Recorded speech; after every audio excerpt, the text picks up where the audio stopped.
नमस्कार, बहुत स्वागत है आप सभी का। मैं हूं आपके साथ हितेश व्यास। तो एक बार फिर से देश का लेखा जोखा पेश किया जाना है। मोदी सरकार के तीसरे कार्यकाल का ये पहला पूर्ण बजट होगा, लिहाजा मोदी 3.0 की ये पहली अग्नि परीक्षा है और इस अग्नि परीक्षा की तैयारी पूरी कर ली गई है और जाहिर तौर पर तमाम अलग अलग वर्गों को ढेर सारी उम्मीदें इस बजट को लेकर है जो 23 तारीख को वित्त मंत्री निर्मला सीतारमण पेश करने जा रही हैं। अब खास तौर पर टैक्स पेयर्स के संदर्भ में अगर बात करें, ये एक ऐसा वर्ग है जो लगातार कई सालों से पूरी जिम्मेदारी के साथ, पूरी ईमानदारी के साथ सरकार को टैक्स देता रहा है। दिया सब कुछ है, बहुत कुछ है, लेकिन लगता है कि इनकी झोली हमेशा खाली रह जाती है क्योंकि उम्मीदें ढेर सारी रहती हैं। क्या वो उम्मीदें पूरी होती हैं? इस बार के बजट में खास तौर पर टैक्स के सेक्शन की अगर बात करें, कर्मचारियों के संदर्भ में और आम लोगों के संदर्भ में, जो व्यवसायी हैं, छोटे व्यापारी हैं, बड़े व्यापारी हैं, हर वर्ग टैक्सेस को लेकर, बाकी तमाम चीज़ों को लेकर क्या सोच रहा है, ये बात करने के लिए आज हम लोगों ने खास तौर पर यहाँ पर इस कार्यक्रम के तहत एक पूरा पैनल तैयार किया जिसके जरिए हम जानने की कोशिश करेंगे अलग अलग वर्गों की क्या उम्मीदें हैं और क्या इस बजट में प्रावधान हो सकते हैं। एक एक करके मैं सभी से तारुफ करा दूँ। हमारे साथ में इस वक्त रवि ग्वालानी जी हैं जो कि चार्टर्ड अकाउंटेंट हैं। बहुत बहुत स्वागत ग्वालानी जी आपका। हमारे साथ में विनय जैन जी हैं जो टैक्स कंसल्टेंट हैं। हमारे साथ में सुरेश मिश्रा जी हैं जो कि रिटायर्ड इनकम टैक्स के अधिकारी हैं। डॉक्टर जूली पांडे जी हमारे बीच में हैं जो कि टैक्स पेयर प्रोफेशनल के रूप में हमारे साथ में हैं। स्वाति सोनी जी हैं, इवेंट मैनेजमेंट का काम देखती हैं और ये भी एक टैक्स पेयर प्रोफेशनल के रूप में है। हमारे साथ में मंतोष कुमार जी हैं जो कि टैक्स पेयर प्रोफेशनल हैं और साथ ही हमारे साथ में महेंद्र राजपूत जी हैं जो कि कर्मचारी नेता हैं। हमारे साथ में जीवत राम जी भी हैं जो कि बिजनेसमैन भी हैं। हमारे साथ में पलाश विश्वास जी हैं, एक युवा हैं और साथ ही बिजनेसमैन भी हैं। इनसे भी बात करेंगे कि क्या खास तौर पर करते हैं। सबसे पहले चूंकि मामला बजट से जुड़ा हुआ है तो मैं विनय जैन जी सबसे पहले आपसे ही शुरुआत करना चाहूँगा चूँकि आप टैक्स कंसल्टेंट भी हैं। तो क्या इस बार उम्मीद करें, क्योंकि एक बड़ी न्यू रिजाइम और ओल्ड रिजाइम के बीच में टैक्स पेयर्स को लेकर रही है, तो क्या खास इस बार, क्या बदलाव, क्या आपको लगता है कि उसको लेकर कुछ बड़ी चीज़ें हो सकती हैं? धन्यवाद। पहले तो एक बहुत बड़ा चेंज जो हो सकता है कि जो एक आम आदमी के लिए बहुत ज़रूरी है कि जो टैक्स एग्जेम्पशन की लिमिट है उसको बढ़ा करके 5 लाख या उसके ऊपर ले जाने की संभावना बहुत तक है। डायरेक्ट टैक्सेस की बात करें, 80C का जो एग्जेम्पशन होता है जो 1.5 लाख रुपए सालाना होता है, जो कि एक आम आदमी, कॉमन मैन, सैलरीड एम्प्लॉय सभी के लिए बहुत मायने रखता है, उसको बढ़ाकर 2 लाख तक किया जा सकता है। प्लस ये डायरेक्ट टैक्सेस की बात हो गई।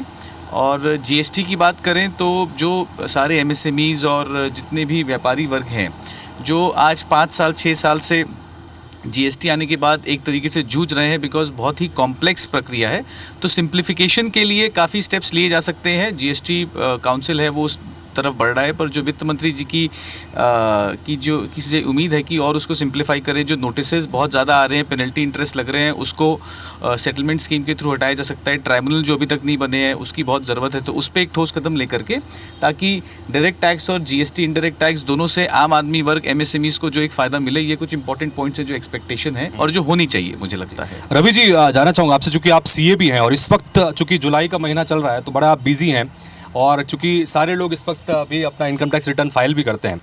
एक बड़ा कन्फ्यूजन या बड़ी इस तरह की स्थिति है कि न्यू रिजाइम में जाना है कि ओल्ड रिजाइम में जाना है। चूँकि पिछली बार जब 2023 को बजट पेश किया गया था तो बाय डिफ़ॉल्ट इसे कर दिया गया था कि न्यू रिजाइम होगा, लेकिन उसके बावजूद भी एक आंकड़ा मोटा मोटा बताता है कि 80% टैक्स पेयर्स ऐसे हैं जिन्होंने ओल्ड रिजाइम को ही चुना है। इसके पीछे क्या वजह मानते हैं और क्या इसको लेकर इस बार कुछ प्रावधान बजट में हो सकते हैं? देखिए, अच्छा प्रश्न है। इसी प्रश्न के ऊपर मैं बात भी आपसे करना चाह रहा था। देखिए, जो आपने कहा कि 80% से ज़्यादा लोग ओल्ड रिजाइम में हैं, तो उसका सबसे बड़ा कारण ये रहा है कि हमारे देश में शुरुआत से सेविंग की टेंडेंसी रही है। कोई भी व्यक्ति पहले सेविंग करता है फिर खर्च करता है। हमारे यहाँ पहले खर्च करने के बाद की सेविंग की मेंटालिटी नहीं रही है। तो शुरू से वो चाहे LIC हो, म्यूचुअल फंड्स हो या अन्य प्रकार की सेविंग रही है, हम वहीं पर रहे हैं। तो आप किसी का भी आंकड़ा उठा करके देखिए, वो LIC में या म्यूचुअल फंड में या कहीं ना कहीं इन्वेस्टमेंट करता आया है। किसी ने होम लोन लेकर के रखा है, इंटरेस्ट डिडक्शन उसको लगता है कि मेरे को लेना ही है, तो ऐसे लोग ज़्यादा हैं। तो इसीलिए लोगों ने, हमारे पास भी जब लोग आते हैं तो उनका पहला रुझान यही रहता है कि मैंने यहाँ इन्वेस्टमेंट की है, इसकी छूट मिलनी चाहिए, मैंने ये सेविंग की है, मुझे यहाँ मिलनी चाहिए। तो जब हम कैलकुलेट करते हैं उसके टैक्सेशन को तो कई बार लगता है कि ओल्ड रिजीम में बेटर रहेगा, तो हम ओल्ड रिजीम को ही ऑप्ट करते हैं। तो ओल्ड रिजीम की तरफ मेरा ये मानना है कि गवर्नमेंट को थोड़ा फोकस फोकस और करना चाहिए। और जो टैक्स की लिमिट है, जैसे अभी टैक्स की लिमिट 7 लाख तक के न्यू रिजीम में है, तो मेरा ये समझना है कि पैरिटी आनी चाहिए, ओल्ड और न्यू में कोई फ़र्क नहीं होना चाहिए, दोनों बढ़ा करके, दोनों को स्लैब को बढ़ा करके 10 लाख ले जाना चाहिए, क्योंकि कॉस्ट ऑफ लिविंग आज की तारीख में बहुत बढ़ गई है।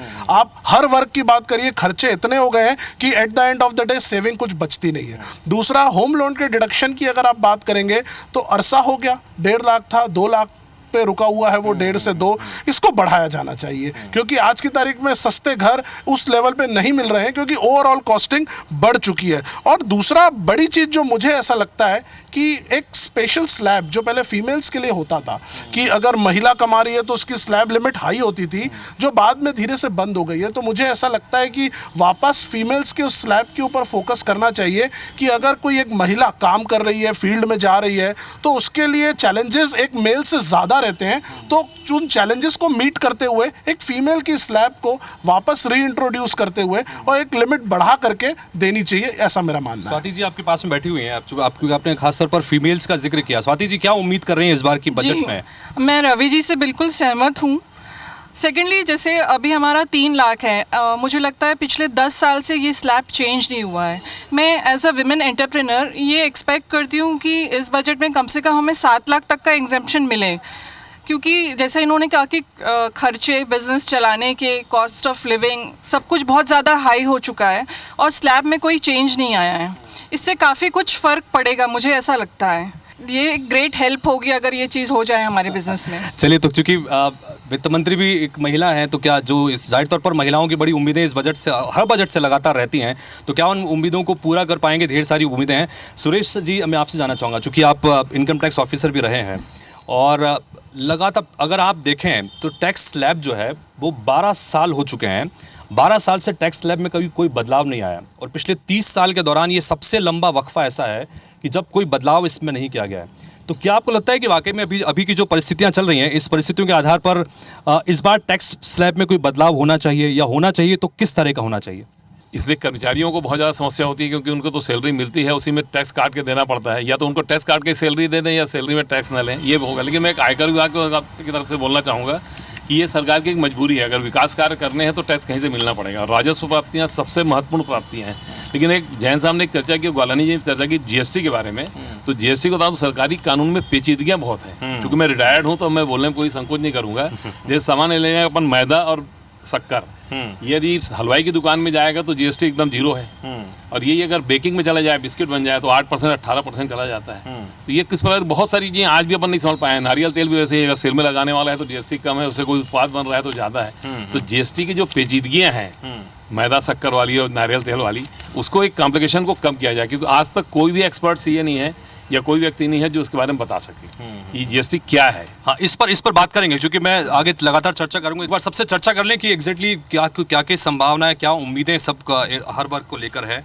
डॉक्टर जूली जी, मैं आपसे जाना चाहूँगा, क्योंकि टैक्स प्रोफेशनल हैं आप भी और लगातार टैक्स देती हैं, जिसका मैंने जिक्र भी किया, तो क्या उम्मीद कर रहे हैं इस बार बजट में? एक्चुअली देखिए, मैं ऑल ओवर बजट को लेकर ये बोलना चाहूँगी कि जैसे सर ने बोला कि जीएसटी को लेकर के बहुत सारे ऐसे पेचीदा चीज़ें हैं जो बहुत मध्यम वर्गीय के लोग जो होते हैं या जो कॉमन पीपल होते हैं वो नहीं समझ पाते हैं। उसका सबसे बड़ा रीज़न ये है कि अगर हम एंड यूज़र देखें ना, या जो एंड पेयर होता है वो मध्यम वर्गीय लोग ही होते हैं, क्योंकि आप जो अभी अपना पॉलिसी है टैक्स पेयर करने का, इसमें बहुत ज़्यादा सुधार की गुंजाइश है। गुंजाइश इसलिए है क्योंकि जो इनकम टैक्स डायरेक्ट टैक्स पे कर रहा है वो तो मध्यम वर्गीय लोग ही है, वो सैलरीड एम्प्लॉयड ही है, उनके पास गुंजाइश ही नहीं है कि वो अपना टैक्स कहीं किसी भी तरीके से सेव कर पाए। तो गवर्नमेंट को जो कॉरपोरेट होता है, जो इंडस्ट्रीज़ होती है, उनमें इस चीज़ को लेकर के सुधार करना चाहिए, उनमें उनको ज़्यादा परसेंटेज बढ़ाना चाहिए, ना कि इनकम टैक्स जो डायरेक्ट टैक्स पे कर रहे हैं उन पे उस चीज़ का भार डालना चाहिए। क्योंकि मध्यम वर्गीय लोग हो या सैलरीड एम्प्लॉय हो, उनको आप देखें तो वो 2 तरीके से अपना टैक्स पे कर रहे हैं, डायरेक्ट वे में भी कर रहे हैं, इनडायरेक्ट वे में भी कर रहे हैं। आप डायरेक्ट देख रहे हैं तो वो अपने सैलरीड के बेस पर कर रहे हैं, आप इनडायरेक्ट देख रहे हैं तो जैसे सर ने बोला, आप किसी भी चीज़ का कंजप्शन कर रहे हैं, आप कंजप्शन कर रहे हैं तो भी आपको पे इनडायरेक्ट वे में करना पड़ रहा है।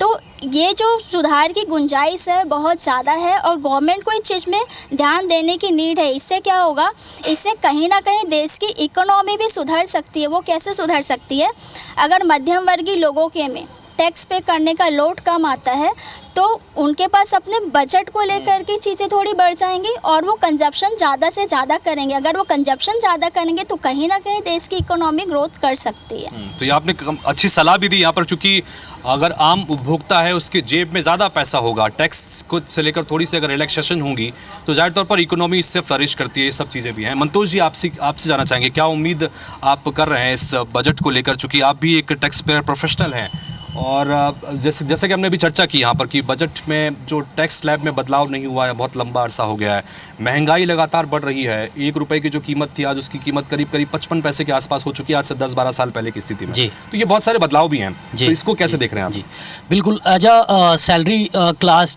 मैं सैलरी वेतनभोगी लोगों के हिसाब से मैं बोलना चाहूँगा कि अभी जैसे जो भी सैलरी क्लास लोग हैं वो अपने होम टाउन से बाहर जाकर काम करते हैं, मैक्सिमम इसमें बाहर करते हैं। तो आज रेंटल अलाउंस के रूप में क्या मिलता है एक वेतनभोगी को, जो पहले आज कितने सालों से चलते आ रहा है। आज ट्रैवल अलाउंस के रूप में हमें क्या छूट मिल रहा है, उसमें चेंजेज होना चाहिए। आज जिस हिसाब से, जैसा आपने भी बताया कि लिविंग कॉस्ट बढ़ रहा है, इन्फ्लेशन रेट बढ़ रहे हैं, तो हमें कहीं ना कहीं रेंटल अलाउंस हो गया, ट्रैवल अलाउंस हो गया, इस पे फिर से एक बार देखने की ज़रूरत है, इसको रिवाइज़ करने की ज़रूरत है।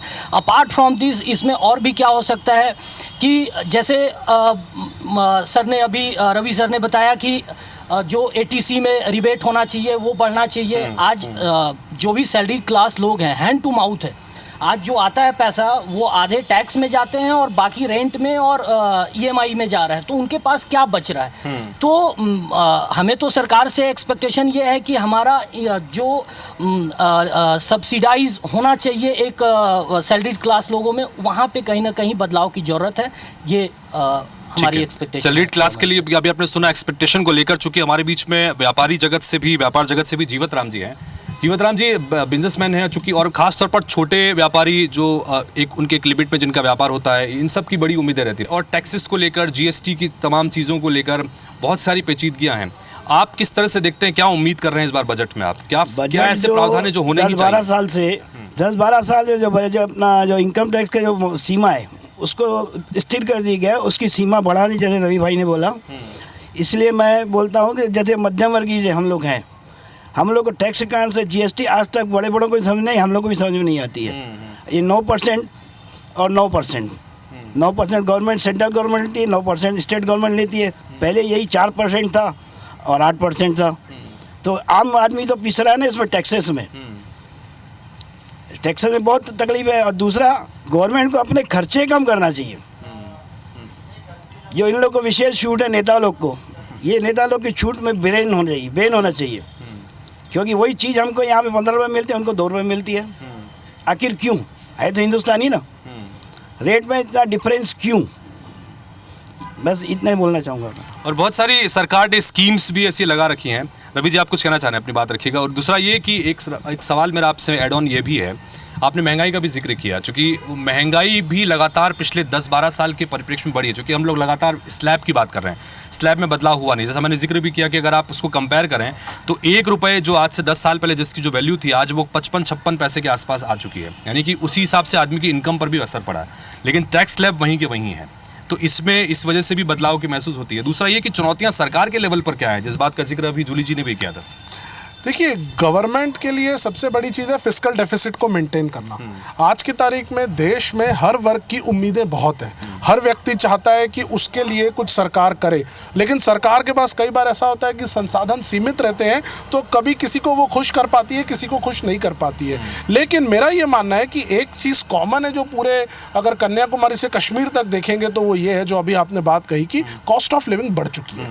1 रुपये आज की तारीख में 55 पैसा आ चुका है। उसको ध्यान में रखते हुए, जैसे मंतोष जी ने कहा कि सैलरी की उन्होंने बात की, सैलरी क्लास का स्टैंडर्ड डिडक्शन आज की तारीख में सिर्फ 50,000 रुपये है। आप मुझे बताइए कि एक वेतनभोगी के लिए 50,000 क्या होता है? अगर ये तो आज जो हम अब रायपुर में बैठे हैं, मेट्रो सिटीज़ की बात करेंगे तो पता भी नहीं चलता ये पैसे कैसे खर्च हो जाते हैं। तो ये 50,000 की जो लिमिट है ये बढ़ानी चाहिए। मेरा ये मानना है कि मिनिमम 2 लाख रुपए करनी चाहिए एटलीस्ट मेट्रो सिटीज़ में। और जैसे रायपुर जैसे शहर है, रायपुर हो गया, नागपुर हो गया, यहाँ पे कम से कम इसकी लिमिट जो है वो 1.5 लाख करनी चाहिए, क्योंकि कॉस्टिंग बढ़ चुकी है। कोई भी व्यक्ति बाहर से आकर के काम कर रहा है, खर्चे बढ़ चुके हैं। तीसरा मेरा ये मानना है कि जो कंजम्पशन की बात हो रही है, देखिए कंजम्पशन तब बढ़ेगा जब आप वैसे संसाधन बनाएंगे।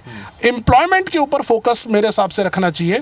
तो PMEGP एक योजना है सरकार की, Prime Minister Employment Generation Programme, जिसकी लिमिट है 50 लाख। उसमें गवर्नमेंट सब्सिडी देती है, सपोर्ट करती है। ये 50 लाख को मेरा मानना है 1 करोड़ करना चाहिए। दूसरा MSME में फोकस करते हुए जो CGTMSE एक स्कीम है, जिसमें यह रहता है कि अगर आपके पास सिक्योरिटी नहीं है, प्रॉपर्टी नहीं है, तो भी आपको बैंक जो है वो लोन देती है। इसकी लिमिट है 5 करोड़। आज की तारीख में 5 करोड़ रुपए में एक छोटा सा उद्योग ठीक तरीके से नहीं लग सकता। तो मेरा ये मानना है कि ये 5 करोड़ की लिमिट को बढ़ा करके 10 करोड़ करना चाहिए। और जो एक ज्वलंत चीजें आज की तारीख में हर घर में आ गई है वो है मेडिकल। हर घर में मेडिकल की प्रॉब्लम है, कहीं बुजुर्ग है, कहीं बच्चे हैं, कहीं महिलाएं हैं। तो मेडिकल इंश्योरेंस के लिए जो लिमिट है उसको सीधे ड्रास्टिकली बढ़ाना चाहिए, क्योंकि सारे मेडिकल इंश्योरेंस आप उठाइए, सब 1-1 लाख रुपए, 70,000 रुपए, 1.5 लाख रुपए ऐसे प्रीमियम आ गई है, स्पेशली सीनियर्स लोगों के लिए। तो मेरा ये मानना है कि वो उसको अच्छे से या तो रेगुलेट करें या नहीं तो उसकी छूट को बढ़ा करके 1 या 1.5 लाख रुपए करें, ताकि जो मेडिकल इंश्योरेंस में सपोर्ट ले रहा है तो उसको एटलीस्ट छूट तो मिल सके। ठीक है विनय जी, मैं एक सवाल आपसे भी जानना चाहूँगा कि टैक्स को लेकर हम लगातार बात कर रहे थे। ओल्ड रिजाइम और न्यू रिजाइम को लेकर अक्सर लगातार हम चर्चा कर रहे हैं इसमें, और मैंने बताया भी कि आंकड़े क्या कहते हैं। तो क्या इसको लेकर कुछ प्रावधान संभव है? उसमें महंगाई को भी ध्यान में रखते हुए, चूंकि टैक्स स्लैब डिसाइडेशन में भी एक इंपॉर्टेंट फैक्टर होता है, तो क्या आपको लगता है कि इसको लेकर कुछ प्रावधान ओल्ड के लिए भी, न्यू के लिए भी इस बार हो सकते हैं कुछ? डेफिनेटली एक जैसा मैंने पहले कहा, सिंप्लीफिकेशन बहुत ज़रूरी है, वो इनकम टैक्स हो या GST हो। और ये 2 रिजीम देने का पर्पस एक ट्रांजिशन का हो सकता है, जो सरकार की एक मनोदशा रही होगी। पर अब मुझे लगता है कि चीज़ें क्लियर है, जैसा और भी हमारे एक्सपर्ट्स ने कहा कि काफ़ी लोग ओल्ड रिजीम में ही जाते हैं, न्यू रिजीम में बहुत कम लोग गए हैं। पर अब क्लैरिटी आ चुकी है और 2 ऑप्शंस देने से मुझे लगता है कन्फ्यूजन बढ़ता है, और एक सिंपल सिंगल रिजीम में रहे जिससे कि सब समानता रहे। जैसे उन्होंने कहा कि वो भले प्राइस की छूट हो या इनकम टैक्स की छूट हो, सभी के लिए एक समान रहे, तो उससे क्लैरिटी बहुत रहती है। और GST में भी जो रेट्स अलग अलग दरें हैं 5, 12, 18 और 28 की, तो उनको भी सिंप्लीफाई करके हम एक सिंगल रेट पे ले आए तो वो बहुत अच्छा होगा ईज़ ऑफ डूइंग बिजनेस के लिए, MSMEs के लिए। और जो डॉक्टर साहब ने भी कहा कि जो एग्जम्पशन की लिमिट बढ़ाई जाए, जो आज 3 लाख है उसको अगर 5 लाख और 7 लाख की जाए, तो अल्टीमेटली वो सरकार उससे कुछ लूज़ नहीं करती है, बल्कि वो पैसा घूम फिर के सरकार के पास ही आएगा। बिकॉज अगर वो लिमिट बढ़ती है तो आदमी का कंज्यूमिंग पावर, परचेजिंग पावर बढ़ता है, और वो बढ़ेगा तो इकोनॉमी में वो रोलिंग आएगी। तो जो उद्योग है वो भी बढ़ेंगे, लोग और एक्सपेंस कर पाएंगे, लोग और कंज्यूम कर पाएंगे, और वो इनडायरेक्ट टैक्सेशन के रूप में सरकार को जाएगा ही जाएगा। क्योंकि आज जो हम इनकम टैक्स बोलते हैं, जो भी रेट है इनकम टैक्स का अपने अपने स्लैब के हिसाब से, तो इनकम का 10% से 30% तक आपका इनकम टैक्स में जा रहा है, प्लस जो आप एक्सपेंस कर रहे हैं उसका आप 15 से 20%, 30% GST में भी दे रहे हैं। तो सरकार को टैक्स के रूप में एक बहुत बड़ा पैसा आ रहा है।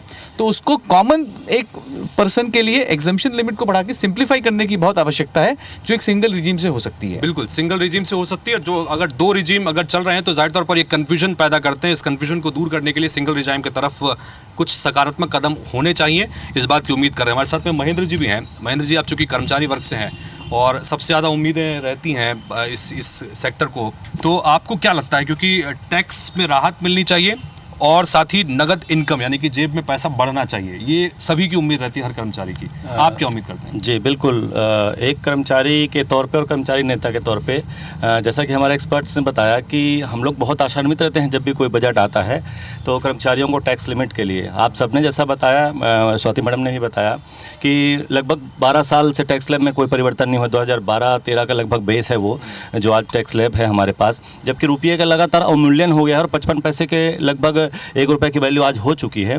उस स्थिति में हम सरकार से यही उम्मीद कर रहे हैं कि जो टैक्स की जो लिमिट है, टैक्स स्लैब की जो लिमिट है, हमको कम से कम 10 लाख रुपए उसको करें, ताकि क्योंकि सरकार जो है हमको हमारे जेब में पैसे तो डाल रही है, एक जेब से पैसे डाल रही है, लेकिन दूसरे जेब से उससे अधिक वो निकाल रही है टैक्स के रूप में, चाहे डायरेक्ट हो चाहे इनडायरेक्ट। जैसे मैडम ने हमको बताया कि हमको डायरेक्ट और इनडायरेक्ट दोनों सैलरीड एम्प्लॉयज़ को देना पड़ रहा है। तो हम चाह रहे हैं कि पूरा कर्मचारी जगत ये उम्मीद लगा रहा है कि कम से कम टैक्स स्लैब को बढ़ा के 10 लाख रुपए का लिमिट किया जाए। दूसरी बात यह है कि हम लोगों 10 लाख की उम्मीद कर रहे हैं। बिल्कुल बिल्कुल, हम 10 लाख की उम्मीद कर रहे हैं। तो वो हम चाह रहे हैं कि सरकार ये हम हमारे साथ इतना कम से कम वो बढ़ते मर्सी करे वो।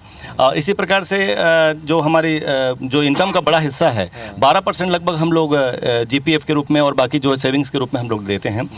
उसमें टोटल हमको देते हैं सरकार जो है 1.5 लाख रुपए की लिमिट रखे उसमें सेविंग्स के।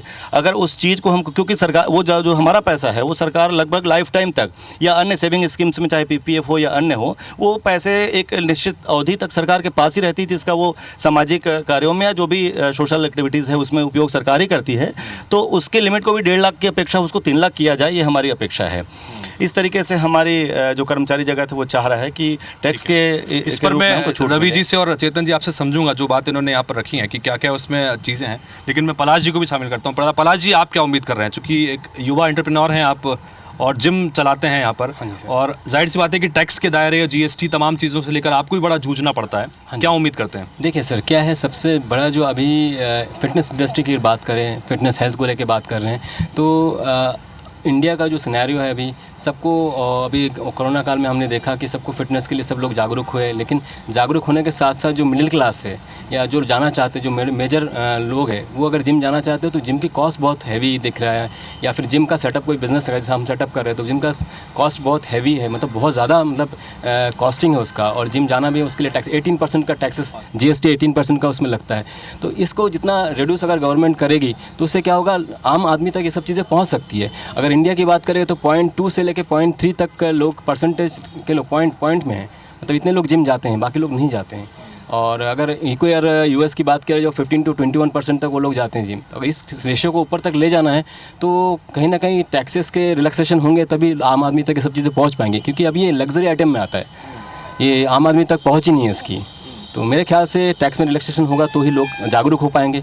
तो लोगों को जागरूक करने के लिए सबसे फाइनेंशियली उन लोगों को रिलैक्सेशन मिलेगा, कमर्शियल बेनिफिट्स मिलेगा, तो जाके लोग आगे इसमें एक्टिव होंगे।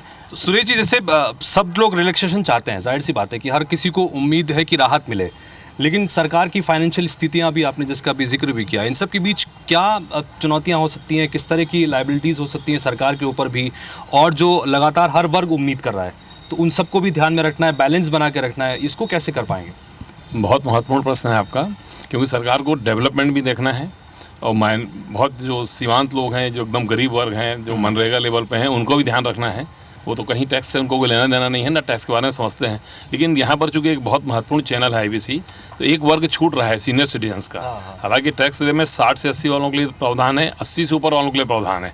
तो मेरा अपना व्यक्तिगत राय है, as a retired person in a senior citizen, क्योंकि मैं सीनियर सिटीजन में प्रवक्ता भी हूँ संस्था में, तो 80 साल से ऊपर वालों को टैक्स देना समझ नहीं आता, क्योंकि जो इनको जो पेंशन मिलती है वो जीवन निर्वाह भत्ता है। ठीक बात कि आप कैसे भी करके 60 साल गवर्नमेंट की नौकरी की है तो आप जियो किसी तरह से।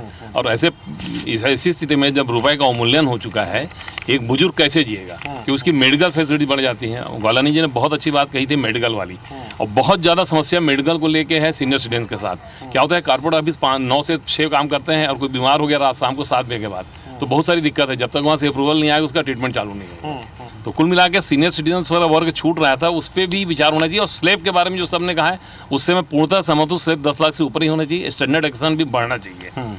जूली जी, आप मुस्कुरा रही थी, कुछ कहना चाह रही हैं आप, तो ज़रूर बताइएगा।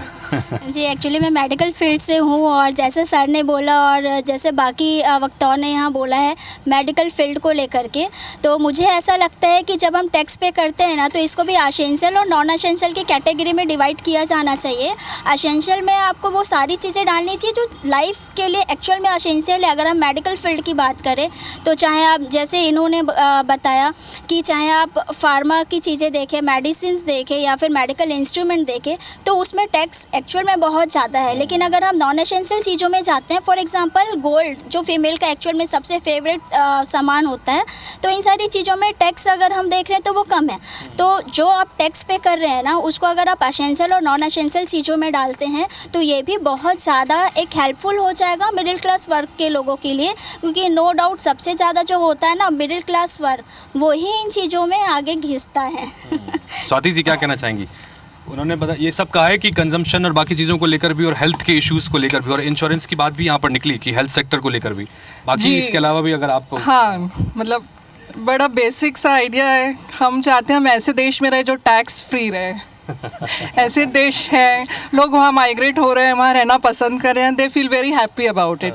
सेकेंडली जीएसटी जो है वो बहुत ज़्यादा कॉम्प्लिकेटेड है, मतलब समझना, और उसमें विमेन के लिए कोई भी ऐसी कोई रिजर्वेशन या छूट या ऐसा कुछ भी नहीं दिया है। जैसे अगर कुछ प्रोडक्ट्स है जो वुमेन प्रोड्यूस कर रही है तो उसको जीएसटी फ्री कर देना चाहिए। इस तरह से जीएसटी में कुछ विमेन के लिए भी सोच के कुछ छूट या कुछ रियायतें दी जाए, जिससे हमको थोड़ा फील गुड हो और हम अपने बिज़नेस में ग्रो कर सकें। और हेल्थ के बारे में मैं बोलना चाहूँगी कि हेल्थ भी फ्री होनी चाहिए देश में।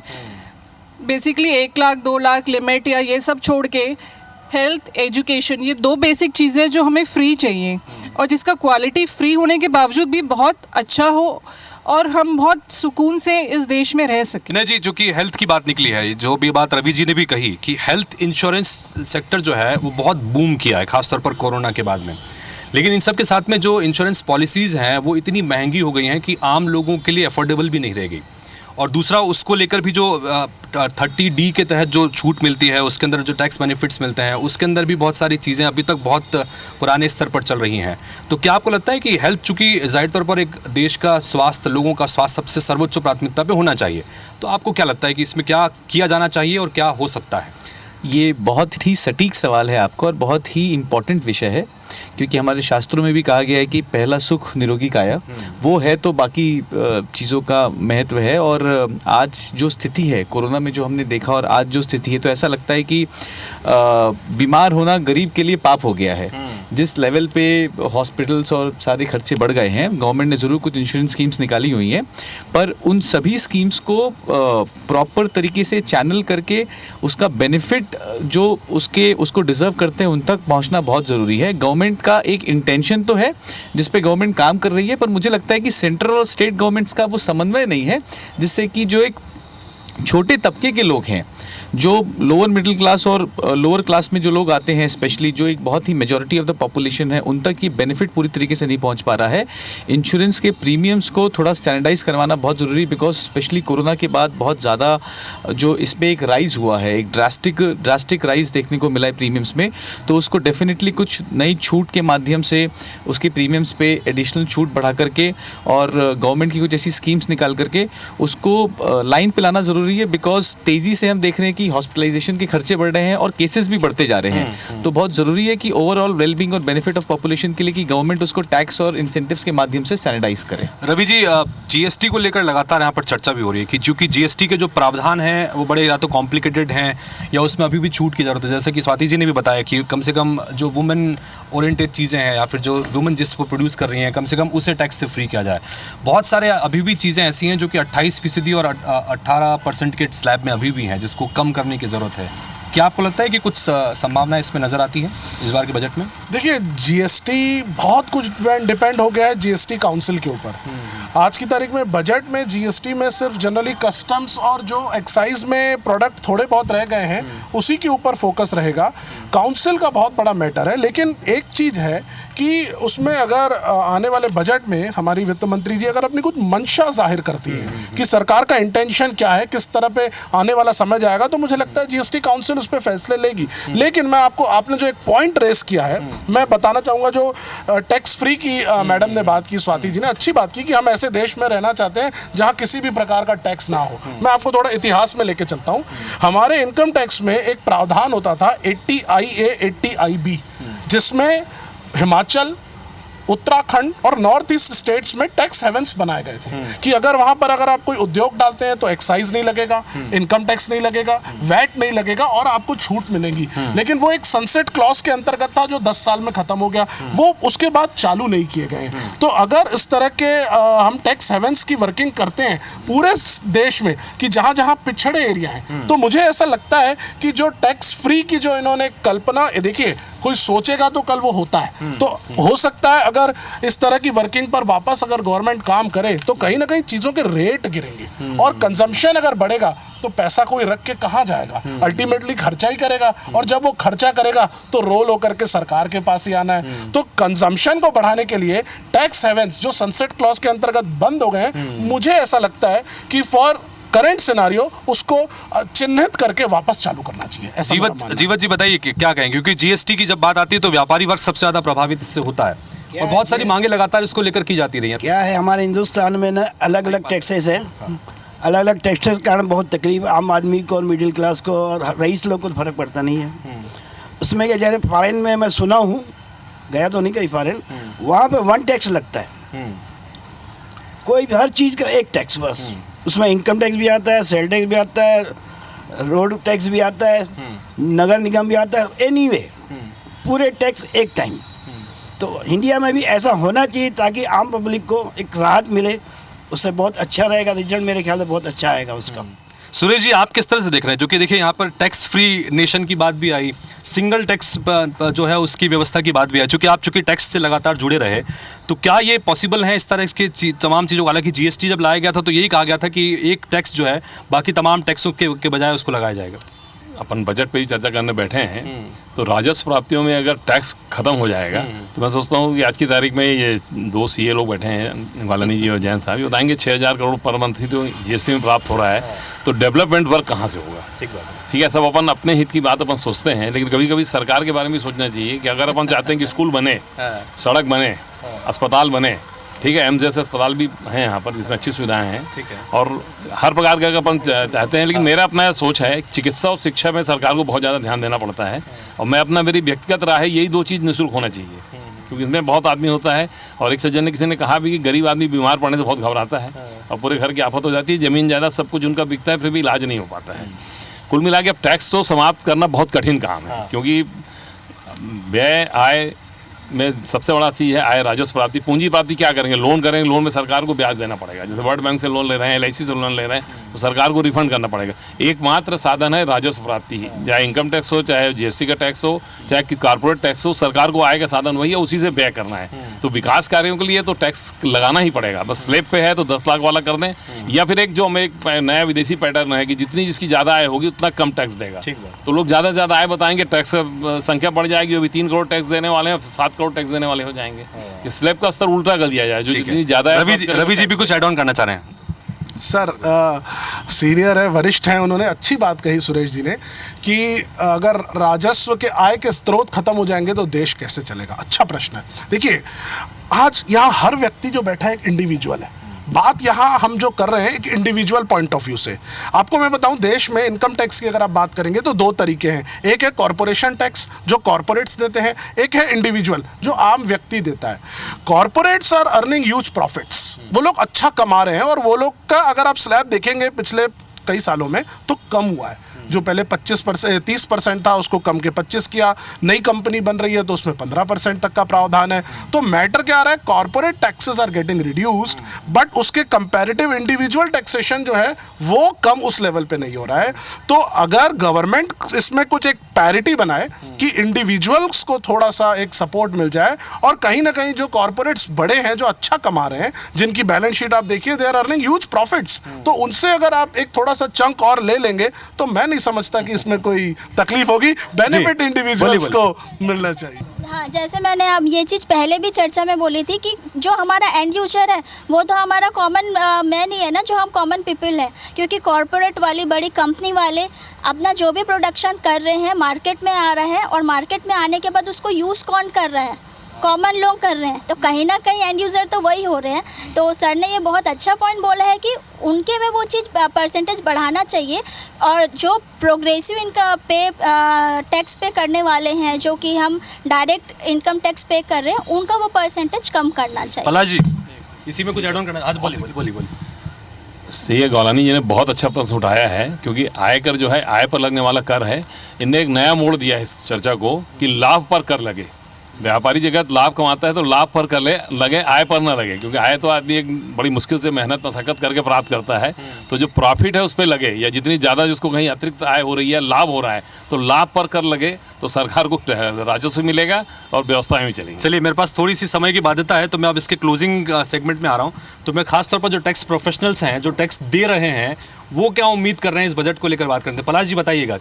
बेसिकली अब सब मैम ने भी कहा, सर ने भी कहा, हेल्थ एंड एजुकेशन, इस पे तो रिलैक्सेशन मिलना ही चाहिए, बिकॉज ये बेसिक नीड्स है और इसी के ऊपर ही देश का डेवलपमेंट डिपेंड करता है। तो एजुकेशन और आपका जो हेल्थ सेक्टर है, इस पे तो होना ही चाहिए रिलैक्सेशन। और रही बात बाकी चीज़ों की, जो बिजनेसमैन है और इंडिविजुअल्स की बात करें, तो इंडिविजुअल्स के ऊपर जो टैक्सेस लग रहे हैं, वो टैक्सेस का स्लैब अगर एकदम नॉमिनल सा रहे तो उससे क्या होगा, जो हर पब्लिक जो टैक्स नहीं पे कर रही है, स्लैब में नहीं आ रही, वो हर कोई छोटा छोटा पे करेगा, उससे राजस्व तो बढ़ेगा और बिजनेसमैन को भी हेल्प मिलेगा उससे। महेंद्र जी क्या उम्मीद कर रहे हैं? बिल्कुल, मैं कर्मचारियों की ओर से ही बात रखूंगा।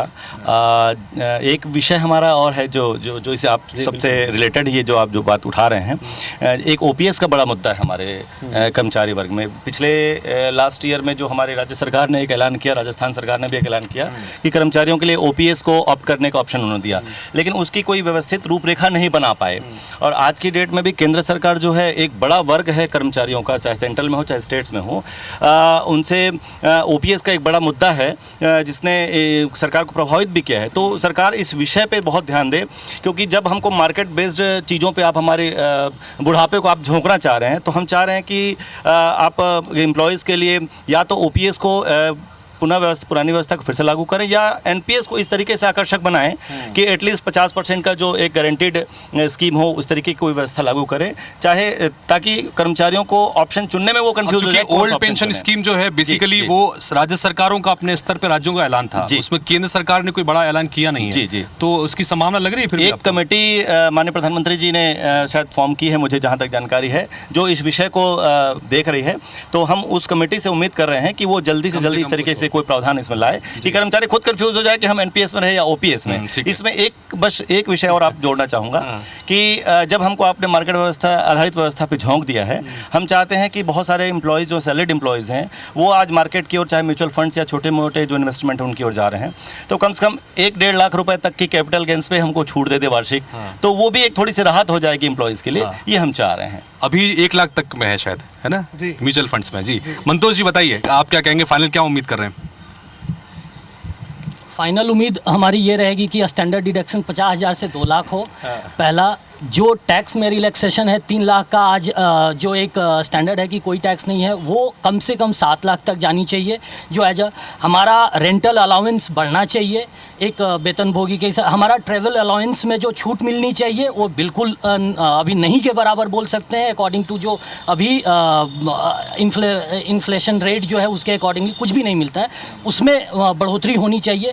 तो ये एज अ सैलरीड पर्सन हमें ये 4-5 पॉइंट में मैं समअप करना चाहूँगा कि ये मिलना चाहिए। अपार्ट फ्रॉम दिस एक चीज़ और बोलना चाहूँगा कि जो आज हायर एजुकेशन के लिए, जो हेल्थ का जितना अपन बात किए, हायर एजुकेशन पे जो आज रेट ऑफ इंटरेस्ट लोन ले करके आज जो हायर एजुकेशन के बाद में वही प्रोफेशनल टैक्स पेयर बनेंगे, बट उनको आज जो रेट ऑफ इंटरेस्ट लग रहा है वो 9%, 10% तक हायर एजुकेशन में जा रहा है, और आप मर्सिडीज़ खरीदने जा रहे हो तो 6% में आपको मिल जा रहा है। तो ये जो असमानता है, इसको कैसे ब्रिज अप किया जाए, ये भी देखने वाली चीज़ है। अपार्ट फ्रॉम ये, आज मर्सिडीज 6% में है, वहीं किसान ट्रैक्टर लेने जाता है तो 10% में उसको रेट ऑफ इंटरेस्ट में ट्रैक्टर का लोन मिल रहा है, जो किसान है जिसको अपन बात कर रहे हैं। तो ये छोटी छोटी चीज़ और भी बहुत सारा निकल कर आ सकता है, जिसमें हमें मतलब और सरकार को इस पॉइंट पे सोचना चाहिए और इसको कैसे ब्रिज लाइन करे वो एक देखना चाहिए। विनय जी कुछ कहना चाहेंगे, final comment? So to conclude, मुझे लगता है अगर हम इनकम टैक्स की बात करें तो शायद एग्जेम्पशन लिमिट जो सबसे बड़ी एक छूट हो सकती है 3 लाख से 5 लाख वो हो जाए तो बहुत अच्छा होगा। मैं उससे सबकी भावनाओं की कदर करते हैं कि 7 लाख 10 लाख चाहते हैं, पर मुझे लगता नहीं वो होगा, बिकॉज पहला बजट है 3rd टर्म का, तो बहुत पॉपुलिस्ट बजट होने की संभावना नहीं है।